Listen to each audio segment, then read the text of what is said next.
So this demo is a classic grade school play demo. Did you guys ever put on Dr. Jekyll and Mr. Hyde in school? Nobody did that? That doesn't happen anymore? Well, then do you know the story with Dr. Jekyll and Mr. Hyde? And you don't know that one? Oh, you don't know that story, okay. We had our class go through the pandemic. That's true, you guys never, well, I'm talking, this is more like grade 4 or grade 5 type of thing. But, okay, I've got some 4 molar HCl here, okay? Oh, by the way, I might as well get this one started too. This is granulated zinc. Got another one going here. Okay, so in grade school, you'd put on the play Dr. Jekyll and Mr. Hyde. I'm Dr. Jekyll, and I have my baking soda. You can't see it because it's hidden by my hand, right? And I pour in some vinegar. In grade, you don't have 4 molar HCl in grade school. Okay, and of course it goes like that, and then I pretend to drink it. I'm not going to drink that. And then you go behind the desk, and then you come up and you act all crazy because that's what the story is. Okay. Well, so we've got a gas being produced. We're going to test that gas. What is that gas? Any ideas? Okay, let's do another one.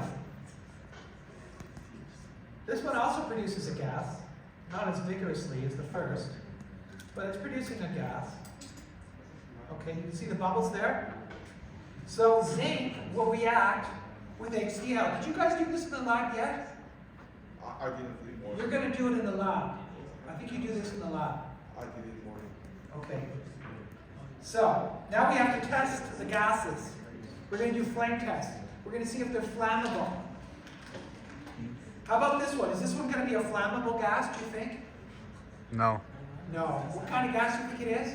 It's carbon. Carbon dioxide. That's a good guess, yeah. Because you see, I make carbonic acid. Hydrogen carbonate is a base. When it accepts an H+, as it did here, it forms carbonic acid. But carbonic acid is metastable. It will decompose into water and carbon dioxide. And that's what it's done. So you can see that. So you see, it puts the flame out because the carbon dioxide has displaced oxygen in this tube. No oxygen there. So the flame goes out.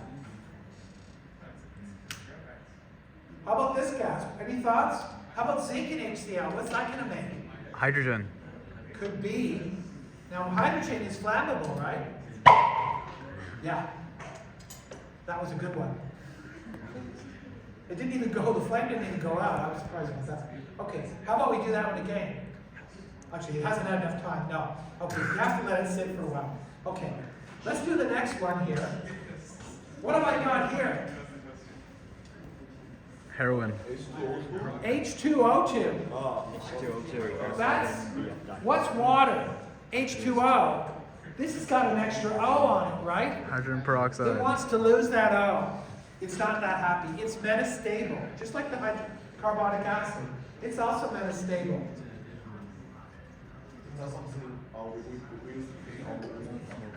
Yeah, it will react with, it'll kill bacteria. It's an oxidizing agent, as it turns out. But this reaction is a decomposition. This is called a disproportionation. This is a redox reaction where the hydrogen peroxide is reacting with itself. It's both oxidizing and reducing agent. This was also a redox, by the way. The H+ was the oxidizing agent, and the zinc was the reducing agent. We're going to see that in a minute. So now, this stuff is going to react with itself. This is not going to react. This is a catalyst. This is manganese dioxide. This is just going to catalyze the reaction. It allows the reaction to happen faster, the decomposition of the hydrogen peroxide. And you can see bubbles being formed. You can see a gas is being formed there. And we're going to test that gas. We're going to test to see what that gas is. Okay, I've still got 4 minutes. Good. Okay. So, but before I do that, because I want to let it accumulate a bit, I'm going to this one's been accumulating for a few minutes. Oh yeah, that was a good one. Gee, that was louder than I expected. Okay, now, this splint is not burning, right? It's glowing, it's hot, but it's not, there's no flame. Check this out. Wow. Oxygen. It's gotta be. Wait, One more time. could you breathe that in? Do I want to breathe the oxygen? Yeah, because it's oxygen, right? So. Well, true, but let's just do this, okay? Let the splint breathe the oxygen. So what happens is we have a higher oxygen content in here. And so this is actually, in a sense, a chemical kinetics demo, even though we don't do chemical kinetics in this course. But you've seen some chemical kinetics. There's a lot of chemical kinetics here. First of all, the catalysis to make the reaction happen. Secondly, the rate, by having a higher oxygen content, I make the burning of the splint much more favorable, much faster, and it causes the flame to reignites the splint. And then there's more. I only have a couple of minutes now. I should have done this at the beginning, but I just kind of wanted to cover some of the more material before we did this, because we haven't covered everything. But what also happens here is this reaction is exothermic. So if I put my hand there, it's feeling warm. It's feeling warm. Not too warm yet. It gets really hot. As it gets warm, the reaction happens faster. And so it releases more heat. Faster.